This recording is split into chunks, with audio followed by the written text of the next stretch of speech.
by Green. Throws it back up top. James puts up the three. Oh, it's good! LeBron James from downtown. What is up, YouTube? Welcome back to another episode of Three Guys with Mike. I'm William, joined by my co-host, Little Man. And on today's video, we're going to talk about the big blockbuster trade, along with Little Man's Cowboys and his frustrations with how his organization is going along with free agency. But the main driving force of this video, the big blockbuster trade with Tyreek Hill and the Miami Dolphins. As you know, Kansas City had Tyreek Hill for his entire career. Tyreek Hill was an amazing, phenomenal player for the Chiefs. Let's look down some of his accolades when he was with the Chiefs. Over 6,000 receiving yards, over 7,000 yards from scrimmage, 67 touchdowns, 6-time Pro Bowler, 3-time All-Pro, 479 receptions. The guy could do it all. A guy where, if you were just watching the highlights from that Bills and Chiefs game, you knew he was a difference maker. You knew him outrunning other people on that field. Some of the fastest people on the planet, he's outrunning them. Yeah. I think that's something that is going to be hard to replace. But as you know, the Dolphins, you guys got a true number one receiver. In my opinion, he's a top 5 receiver. He's hanging right around that 5 mark, in my opinion. Aaron, go ahead and give your thoughts about the trade. Read off some of the details and whatever you want to talk about. Yeah, I think it's a good trade for both teams, if I'm being honest. Miami gets Tyreek Hill, basically almost like a replica of Jalen Waddle, right? Probably two of the fastest more people, polished. literally 2 of the fastest players in the league. But some of the details, right? They get a 2022 first and second and 4th rounder, and in 2023 they get a 4th rounder and a 6th rounder. And as we all know, he also signed a 4-year, $120 million contract, right? Highest paid receiver of all time. Highest paid receiver of all time. Now, where this puts Tua, it's just no more excuses. I think there's no way you could say that, okay, if Tua shuts down, right, like if it's actually like abysmal, they do have Teddy Bridgewater this time. It's basically like another situation at like where how Ryan Fitzpatrick was. How they had Tua take over for him.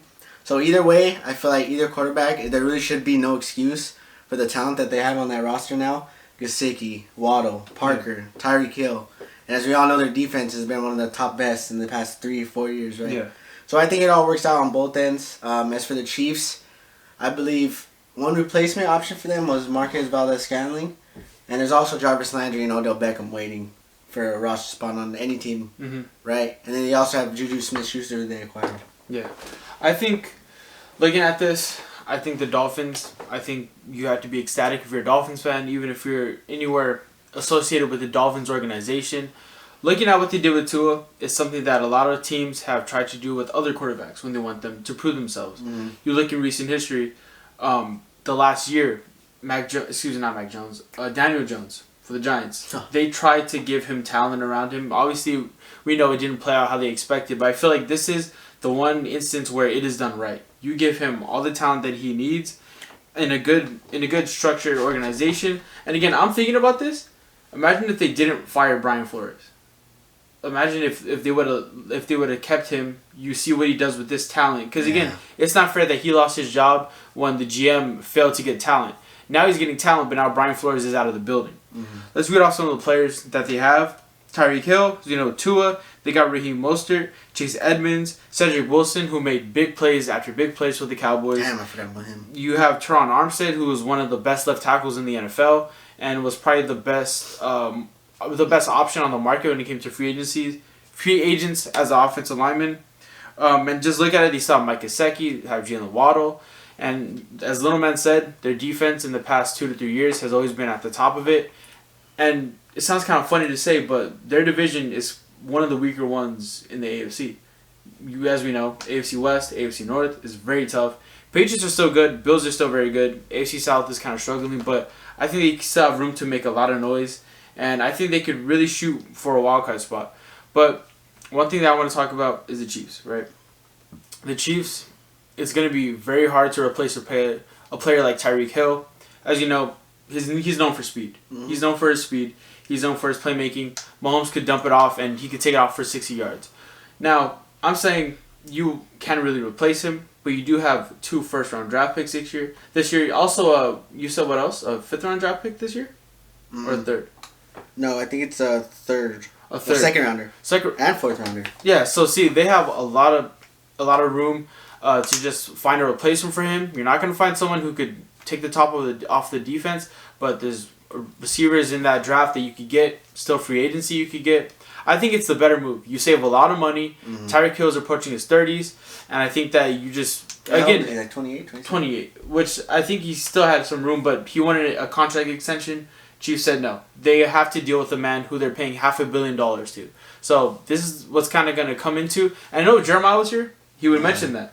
He would mention that Patrick Mahomes' contract is eating up a lot of this, and ultimately made a lot of decisions in this.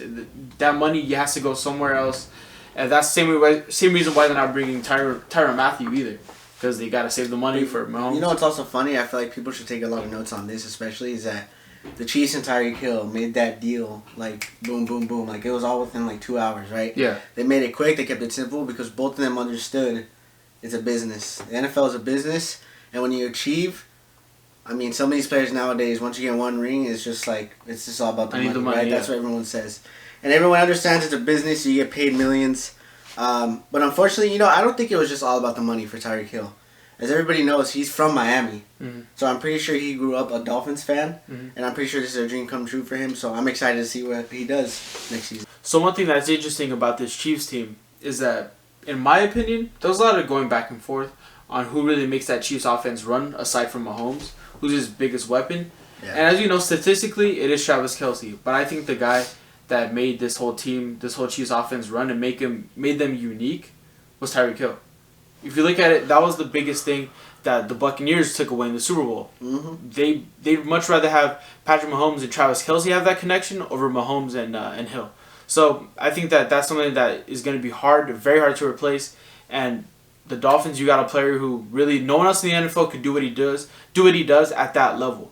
Now, the Chiefs did play an entire year adjusting to the style of offense, adjusting to them playing slower, adjusting to them running the football more, to Patrick Mahomes playing methodically. And if you look at Patrick Mahomes' stats, he does not struggle at all without Tyreek Hill. So I think Mahomes is still going to be fine.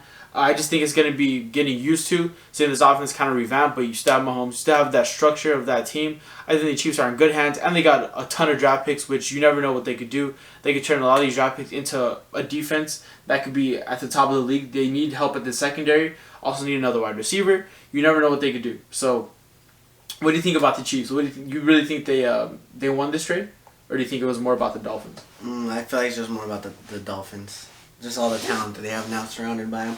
But I think it's a win-win. Like, if I had to say who won, I honestly couldn't choose both. One. Yeah, I'd say think both of them. I think it's pretty equal. Chiefs can use a lot of those picks on just, like you said, DBs, linebackers, linemen, however they choose. And I think it's all going to work out in the end. Now, going on with our next topic, my dear friend, Aaron Romero, is a huge Cowboys fan. For reasons we can't explain. I don't know why anyone's a Cowboys fan. I think everybody can tell. Yeah, but I just don't know why you're a Cowboys fan. And these past 2 to 3 weeks have just... I don't know what your team is doing. Past 2 to 3 weeks, say it in one word. Pain. Pain? Ever since I've been born, it's been pain. I can't tell you a year, besides maybe 2007, I actually thought they were going to win the Super Bowl. You think this year? No. It's been harsh. It's been hurtful. I'll tell you that. Missing out on... first of all, Randy Gregory, absolutely. That was the biggest... Slamming the door in our face. Missing out on Bobby Wagner. Missing out on Von Miller. Missing out on Zadarius Smith. Multiple free agents, right? Chandler Jones. Chandler Jones. Stephon Gilmore's still out there. Hassan Reddick. I don't think he was ever an option for us. He was honestly an option for us. But. For the Eagles, yeah. His hometown.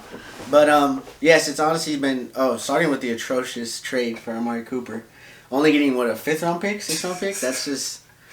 I don't know. Good for Coop, though. I know for sure he'll succeed over there in Cleveland.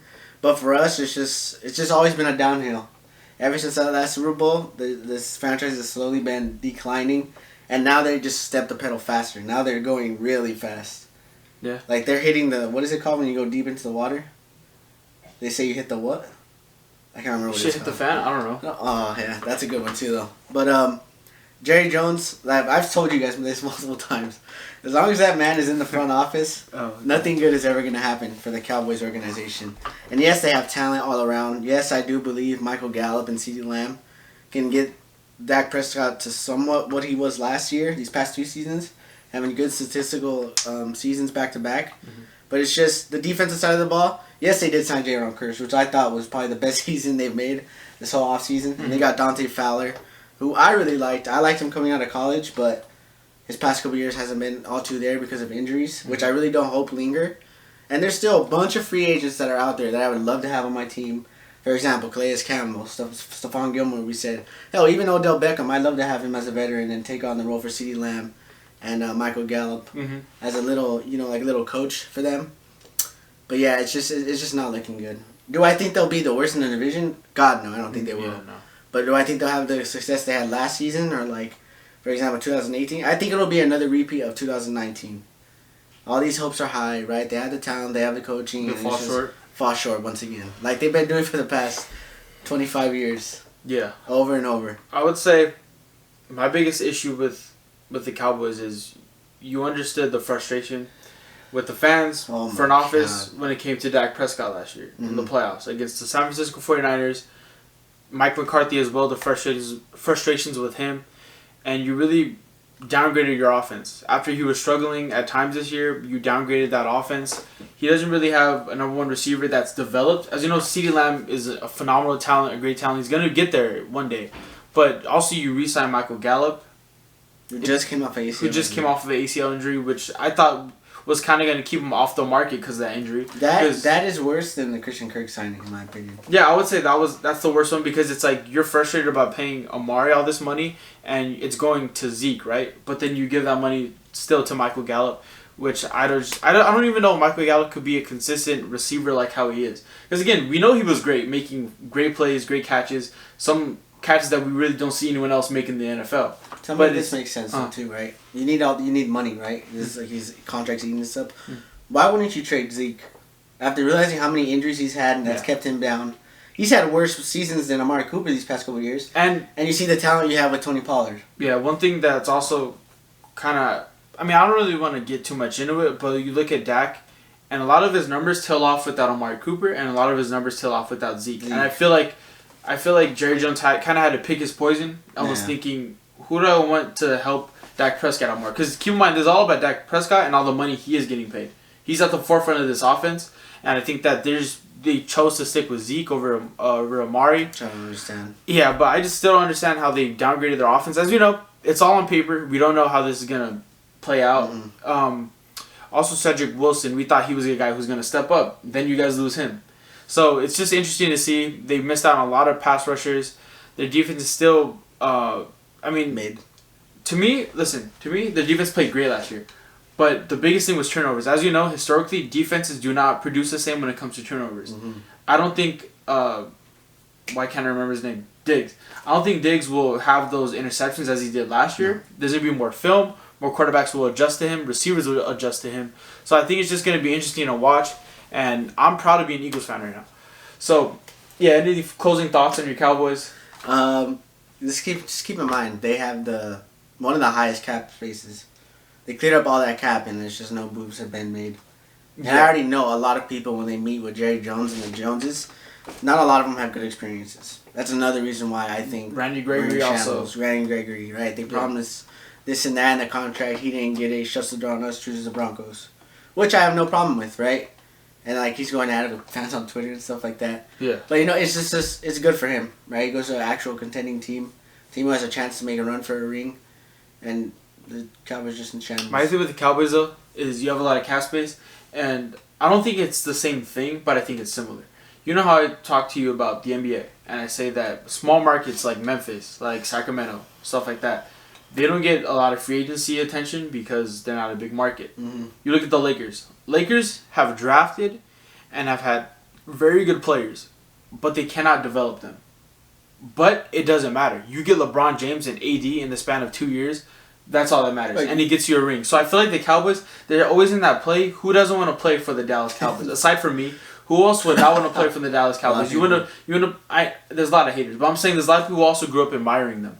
A lot of people who grew up being their fans. They want to play in that stadium, in that state. You never know. So I think that you're always in good hands, but it's just too iffy right now. Especially, I feel like the Cowboys should be ready to pounce and just get everyone that they can. I can name a bunch of people now that you bring that up that actually wanted to play for them, and they never made any. Von Miller was one of them. Von Miller said he never got any attention from them. But you look at it, NFC is very weak right now. Compared to the AFC, they are very weak. Yes. There's only a handful of teams that are actual contenders, and that division is very weak as well. I feel like you should be stacking up all these players and running through everyone in the NFC to get to that Super Bowl. Because at the end of the day, if you're the Cowboys, you're not facing the Broncos. You're not going to be facing all these teams in the playoffs. You're facing the NFC. You should be preparing, but it's not playing out like that. We'll have a lot of tests next year too. Yeah, the NFC East has a lot of tough. I mean, I guess you can say they got better. Commanders got a quarterback. Eagles improved. Giants are the Giants, but you play the Bucks and the Rams, right? A couple other people and a big AFC East, big AFC teams too, like the Bengals. Mm-hmm. They play them. It's just all gonna come down to, like how you said, it's all on paper and how's it gonna perform, and I'm a little worried. Yeah, it's gonna be interesting. As of right now, my Boston Celtics just blew out the Jazz.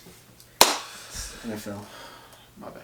One thing that also is kind of funny, I forgot to mention this early in the video, but you know how we give our rankings for the last video? We easily could have waited and put the Dolphins up there. I feel like Dolphins could have been top 5. Yeah, especially with this. All these TikTokers were saying they were, the moves are making. What is that, right? I bet you they're quickly quiet. They're quiet now. Oh, for sure, because their agendas just switched. The Dolphins roster was people were scratching their heads. Then they add Tyreek Hill, and everything just starts to look better. Yeah, Waddle looks better. Everything just starts to look better. So yeah, tell us what you know about. Tell us what you think about this trade, blockbuster trade. Chiefs get 5 picks in return. Tyreek Hill, massive contract, $120 million. Cowboys have been failing to make a lot of moves. What do you guys think? How are your guys' team doing in free agency?